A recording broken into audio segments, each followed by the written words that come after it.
우리 서강대 학생 여러분 한 주간 동안에도 잘 지내셨는지. 자, 지난 시간에 이어서 노인 상담의 실천 과정을 우리가 살펴보겠습니다. 자, 지난 시간에 우리가 이어서 종결 단계를 이제 살펴보겠습니다. 노인 상담의 실천 과정에서 종결 단계는 끝매듭을 잘 마무리해야 된다. 끝매듭을 잘 해야 된다는 거죠. 그 사람은 중요한 게 뭐냐면 끝이 좋아야 되고, 또 상담도 끝 마무리를 잘 지어야 되는 거예요. 그 다음에 이 종결 단계에서는 이 적절한 때를 잘 맞춰야 됩니다. 그래서 이 때를 잘 조정을 할 수 있어야 되고, 사회복지사가 이 종결 단계를 정말 아름답게 종결할 수 있어야 됩니다. 그 다음에 이제 종결 단계에서는 작별의 슬픔이 있잖아요. 그죠? 왜냐하면 상담을 13회를 했단 말이에요. 13회를 하다 보니까 한 50분씩 상담을 13회 정도 하면은 정이 들을까요? 안 들을까요? 정이 들죠. 정이 들기 때문에 갑자기 50분 동안을 13번 만나봐. 정이 엄청 들죠. 그러면 엄청 든 그 정으로 갑자기 사회복지사가 이제 끝났습니다. 선생님하고 다시는 볼 일 없습니다. 안녕히 가세요. 그러면은 상대방이 어떻게 준비가 안 돼 있잖아요. 그렇죠? 그러면 자, 어떻게 되냐? 상담을 이제 우리가 클라이언트하고 계약을 맺잖아요. 자, 계약을 하는데 보통 상담하면 13회를 해요. 그러면 13회에 계약을 맺죠. 자, 그러면 우리가 상담을 쭉 하다 보면은 하루에 이렇게 50분 정도, 그 다음에 50분 정도를 상담을 하는데, 자, 이제 반이 어디예요? 반이. 13회 하면 7번째가 반이죠. 자, 그러면 7번째 했으면, 자, 이제 지금까지 선생님하고 저하고 반을 달려왔습니다. 앞으로 이제 또 반 남았는데, 그 반 동안에 남은 마무리를 잘 하고 선생님의 문제가 잘 해결되기를 바랍니다. 이랬습니다. 자, 그 다음에 이제 한 3일 남았잖아요. 그죠? 3일 남았으면 또 얘기를 해줘야 돼요. 왜냐하면 상대방은 준비할 수 있는 마음을 줘야지, 갑자기 아무 소리 안 하고 그냥 열심히 하다가 오늘 끝났습니다. 그러면은 얼마나 황당하고 또 당황스러워요. 특히나 또 이 사회복지관에 가면은 이 상담사들이 이제 보통 이제 여자분들이 많잖아요. 자, 그러면 여자분들이 있는데 이 남자들이 와갖고 좋은 감정이 있어가지고 14회를 만나는 동안에 사랑하는 마음이 생겼어. 자, 그런데 갑자기 오늘 끝났습니다. 이제 우리는 만날 필요가 없습니다. 이러면은 상대방이 또 분노가 일어나서 또 뭐 들고 올지 몰라요. 칼 들고 올지. 그러면 무섭잖아. 그럼 무서우니까는 이제 또 다른 데로 이제 가잖아. 그럼 거기까지 쫓아오면 어떡하려고. 그래서 마무리, 종결 단계를 잘해야 되는 거예요. 그래서 종결 단계를 잘 하기 위해서는, 자, 7회쯤에 왔을 때 이제 선생님하고 나하고 반을 만났네요. 반 남았습니다. 3일 남았을 때는 이제 3일 남았습니다. 3일 동안에 이제 우리 선생님의 모든 문제가 잘 이루어지기를 바랍니다. 이틀 남았네요. 예.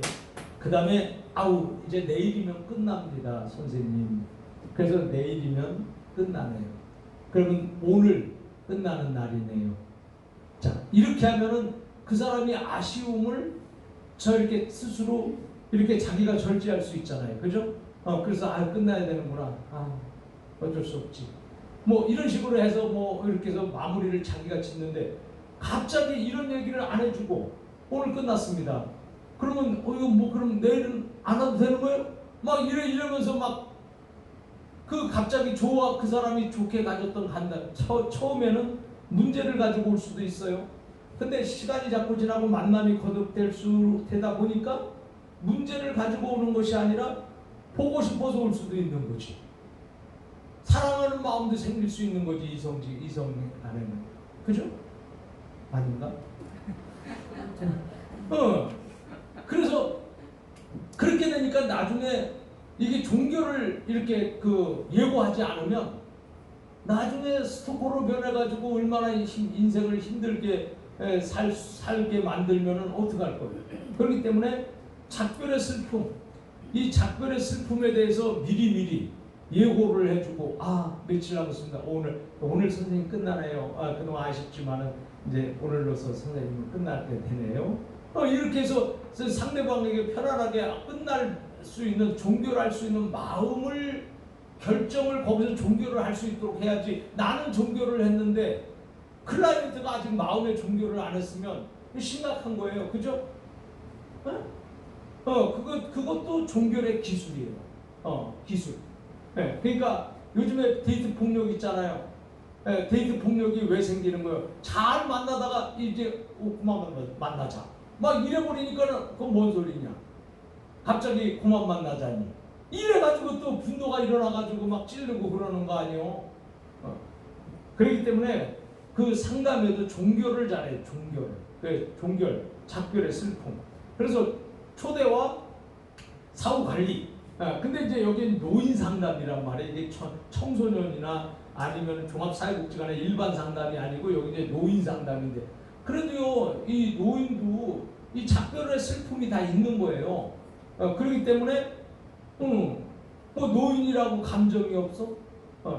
그러니까 똑같은 이런 마음을 가지고 이렇게 종결 단계를 마무리 쳐야 된다.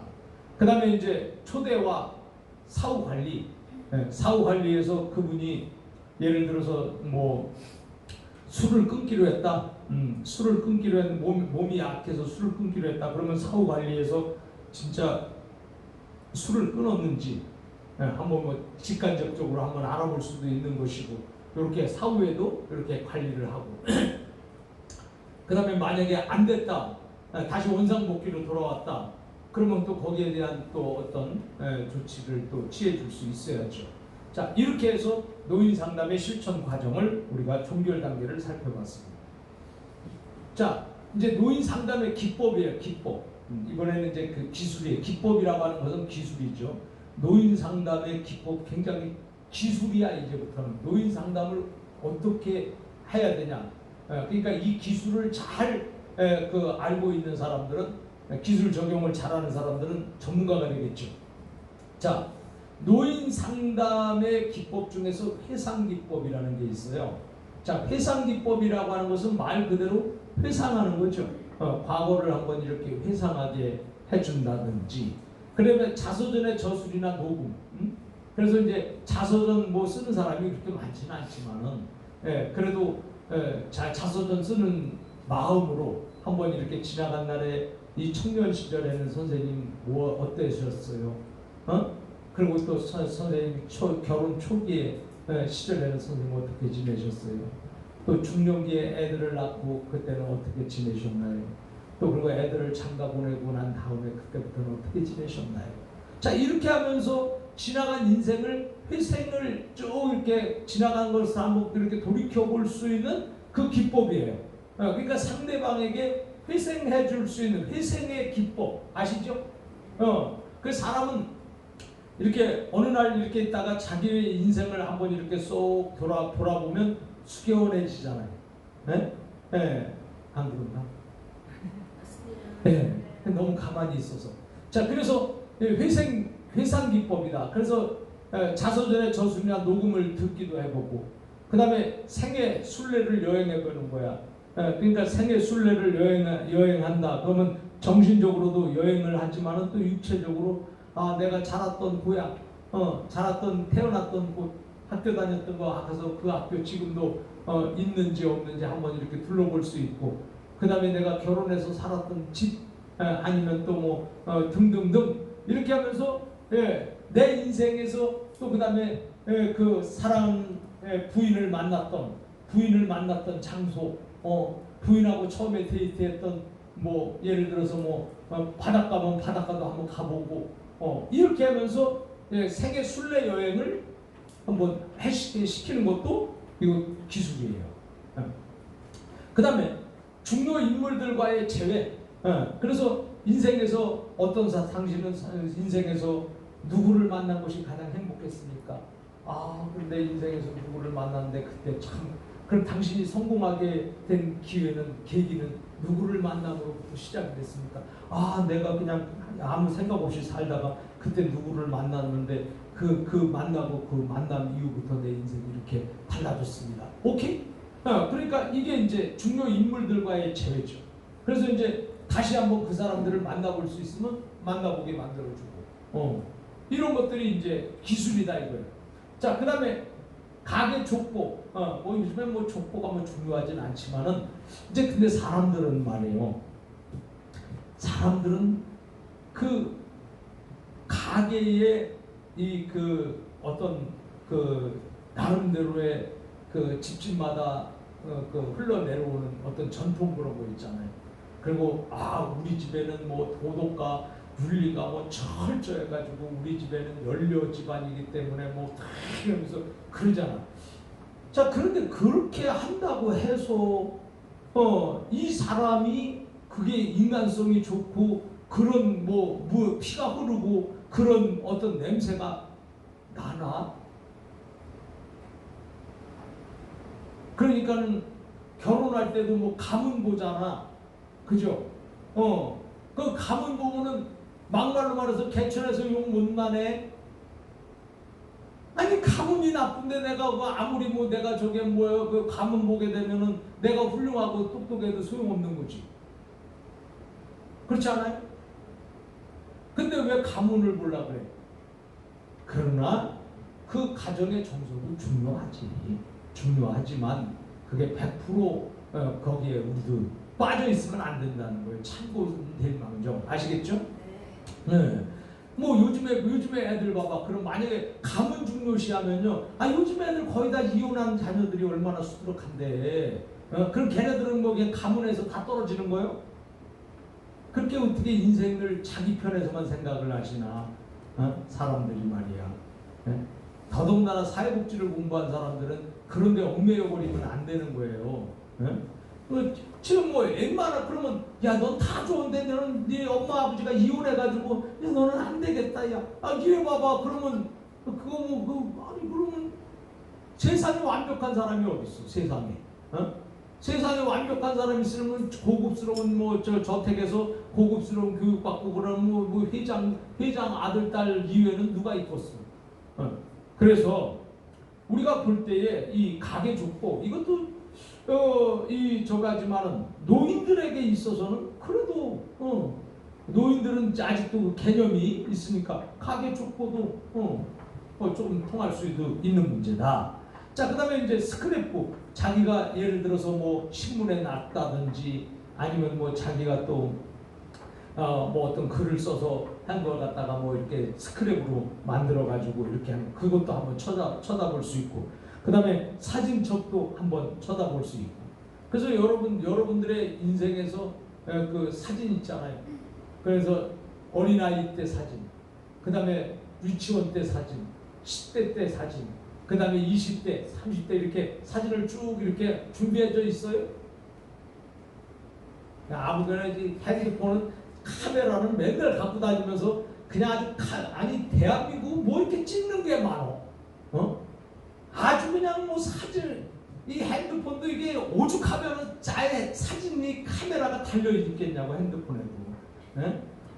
그렇게 많이 찍어대면서 이렇게 이 스크랩 이런 거는 안 하잖아. 쓰잘데없는 거나 잔뜩 찍어놓고.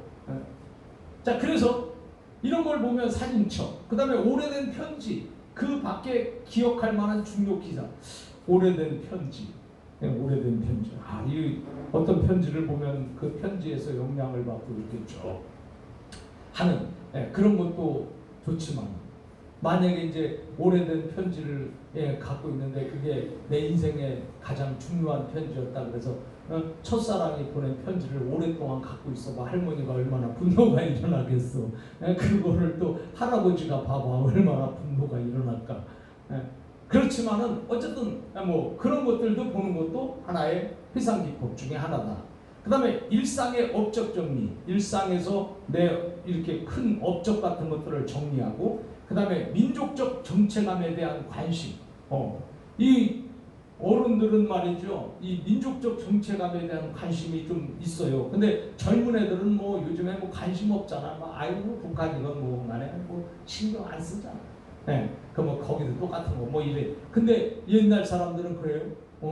옛날에 반공정신. 이야, 이거 굉장히 대단하잖아요. 공산당을 반대한다. 그 정신.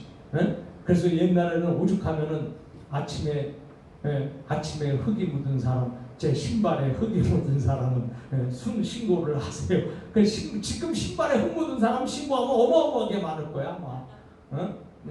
그리고 옛날에 아침에 산에서 내려오는 사람을 신고하세요. 그럼 지금 아침에 운동하러 산에 갔다 내려오는 사람 다 신고해야 돼.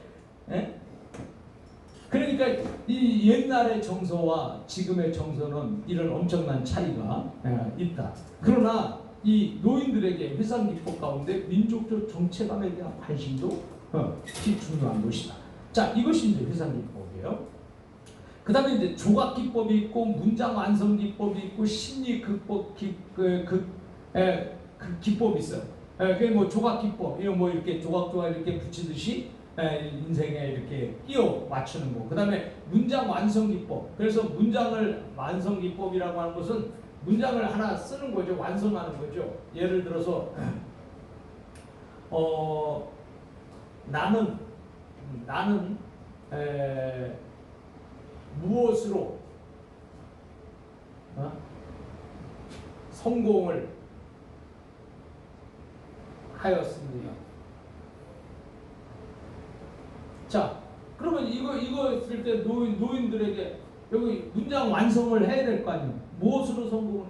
나는 예를 들어서 뭐 나는 계란 장수로 성공을 했다. 뭐 이렇게 아니면 나는 무슨 뭐 운동으로 성공을 했다. 이렇게 이제 이런 것들을 이렇게 완성하는 거죠. 그래서 이제 이게 완성. 요건 지금 내가 다 아주 극단적으로 한 거지만. 그래서 한 문장을 편지같이 쭉 해갖고 그 사람의 인생을 딱 이렇게 해가지고 인생에서 이렇게 중요한 이것을 가로를 채울 수 있잖아요. 그 채우는 걸 보면서 문장 완성하는 기법. 그래서 그것도 선생님이 참 이렇게 살았구나. 문장을 완성한 걸 보면 그 사람의 인생이 거기 들어있잖아요. 그래서 그런 거. 그 다음에 심리극 기법이야. 자, 그 다음에 이 심리극 기법이 있는데 거기에는 독백이 있어. 혼자 말하는 거. 혼자 말하는 것도 굉장히 중요한 거예요. 사람이 말 안 하는 것보다 말하는 게 스트레스가 없어요. 그러니까 말 안 하고 가만히 있지 말고 그냥 말하세요. 말하시고. 그 다음에 역할 바꾸기. 그래서 이 역할 바꾸기의 그 심리극을 이렇게 보면은 만약에 이제 내가 엄마야. 그럼 엄마인데 다른 사람이 이제 엄마를 해. 그 다음에 이제 이렇게 내가 구경을 해. 그러면 저게 엄마야. 그게 나야. 이렇게 보면서 내가 저랬구나. 이렇게 자기를 볼 수 있는 거죠. 그죠? 그 다음에 거울 기법. 거울을 딱 보면서 거울을 보면서 거울 기법이 뭐예요? 자기를 비춰보는 거잖아요. 거울을 보면서. 여러분은 아침에 거울 보고 뭐 하고 왔어요? 얼굴 때리고 왔잖아. 그 왜 얼굴을 때려? 남이 때리면 얼마나 힘들겠어. 남이 때리면 가만히 안 있지. 자기도 막 때리는데 남이 좀 때리켜줬습니다. 그 얼굴 기법을 때리는 거에만 쓰지 말고 두들기는 것만 쓰지 말고 딱 아침에 거울을 딱 보고 이제 제가 유광수잖아요. 야 유광수, 너는 오늘 반드시 기적이 일어나다. 이따가 그 기적을 저녁에 같이 말하자. 그리고 나와 봐봐. 그게 뭔 소리단가요? 이제는 아니 그리고 딱 그 거울을 보고 딱 나오는 사람하고 이거 두들기고 이렇게 나오는 사람하고는 하루의 생활이 천지 차이인 거예요. 그러니까 여러분 거울 기법을 보면서 거울하고 좀 얘기 좀 해봐. 야 유광수, 넌 누구냐? 이렇게 하면서 말이야. 그러면서 자기를 그렇게 볼 수도 있잖아요. 유광수, 너 지금 마음이 아프냐? 그걸 또 가끔 물어보고, 야, 너 지금 기분이 좋냐? 저 물어보고 이게 거울 기법이잖아. 근데 여러분은 그런 거 안 하잖아. 그냥 화장만 하고 끝이지. 자, 그 다음에 미술 기법, 미술 치료. 그래서 미술 치료, 그걸 통해서 나를 볼 수 있는 거예요. 미술 치료를 보면서, 미술체 그리는 걸 보면서. 아마 우리 엘림에서 사회복지 실습생들은 그걸 해요. 그러니까 여러분에게도 그 프로그램이 있어. 자, 그 다음에 빈 의자 기법. 빈 의자에 여기 그 빈 의자를 앉혀놓고 여기다 누구를 앉힐 것인가. 딱 그렇게 해놓고 여기 만약에 지금 빈 의자에 내가 왼수를 하나 앉혀놨어. 보통 왼수가 남편일 수도 있다고 보니까 네가 그따구로 하면 되겠냐고 막 소리 지르고 똑바로 하라고 막 그렇게 하다 보면 스트레스도 쌓인대. 그 스트레스가 풀려요. 그렇게 되면 쌓인 스트레스도. 그러니까 빈 의자 기법도 한번 좀 써보기도 해보고, 그 다음에 이중자아 기법, 그것도 다 써보고 등등 이런 노인 상담의 기법들이 여러 가지가 있다. 그것을 우리가 이제 생각했습니다. 그 다음에 이제 심리극 기법 중에서 죽음과 재생의 장면. 저는 이제 그런 그 기법을 한번 본 적이 있어요. 그 사람을 이제 실제적인 관에다가 해놓고 이제 이렇게 대충 이렇게 옷 입혀놓고 관에다가 집어넣는 거야. 그 집어넣는 과정에서 이렇게 이렇게 해서 관까지 다 집어넣고 뚜껑 이렇게 딱 닫아보는 거야. 그러다가 또 진짜 닫으면 안 돼. 지금 괜히 또 장난으로 하면 안 되는 거예요. 그래서 그렇게 했을 때 내가 관 속에 들어갈 때에 내가 생각했던 그 마음들, 이런 것들은요 평생에 여러분이 기억에 남습니다. 그러니까 벌써 관 속에 한번 들어갔다 나온 사람하고 안 들어갔다 나온 사람하고는 삶의 질이 달라져. 그러니까는 인생을 막 그냥 아무렇게나 사는 사람은 일단 관 속에 한번 들어갔다 나와봐야 될 것 같아. 그래서 이런 그 죽음과 또 재생, 다시 사는 이런 그 기법. 그 다음에 심판의 장면을 한번 보는 거예요. 그러니까 여러분들을 딱 해놓고 염라대왕이 여러분들을 너는 이렇게 살다가 이렇게 못된 짓을 했구나. 그러면 또 너는 이걸 이렇게 착한 일을 했구나. 이렇게 심판의 장면도 한번 해보고. 그 다음에 등 보이기. 그 이제 등 보이긴 돌아서는 거잖아. 그 등 보이는 거. 그 다음에 서로 같이 공유하는 기법, 기타 기법들. 자, 이런 거에서 역할 기법, 적극적 경청, 직면, 요약 기법, 의사소통 훈련, 매체 학습 등이 있다. 이런 것들이 이제 노인 상담의 기법이죠. 시간이 많이 가기 때문에 자세히 설명할 수 없지만 이런 것들이 있다. 자, 그 다음에 노인 상담의 실천 과정 적용 사례에서 이렇게 보면 접수 단계 및 관계 형성 단계가 있고요. 두 번째는 사정 단계가 있습니다. 자, 그 다음에 세 번째는 개입을 하는 거죠. 개입. 그 다음에 이 개입할 때 클라이언트의 욕구와 결과 목표 및 개입 계획을 잘 세워야 되고요. 그 다음에 결과 목표 및 개입 계획에서 결과 목표, 그 다음에 개인 목표를 이렇게 잘 세워야 된다. 자, 그 다음에 우리가 이제 그 결과 목표 및 개입 계획에서 개입 과정을 요약하는 거예요. 이래서 사례 내용 정확 파악을 위한 개입, 현장 조사나 방문 간호사 등을 통행해서 이런 등등 여러 가지 클라이언트와 상담, 그 다음에 간호사와의 건강 확인, 그 다음에 상담자 이런 것들을 이제 이렇게 과정을 잘 거쳐갖고 가는 것이다. 자, 그다음에 개입 과정 요약을 보면 안전 확보를 위해서 개입 과정하는 거예요. 사회복지 전담 공무원이, 그다음에 인근 지역 사회복지관이, 그리고 이웃 주민들이 함께 이렇게 정책 과정을 이렇게 거치는 것이다. 이런 것들입니다. 자, 그다음에 개입 과정의 안전 확보를 위한 개입 과정에서 가해자 면접 상담도 있다는 것을 여러분들이 기억을 해야 될 것이고요. 마지막 종결 단계에서 평가 및 사후 관리가 있습니다. 맨 마지막에 평가하고 사후 관리하는 거 중요한 것입니다.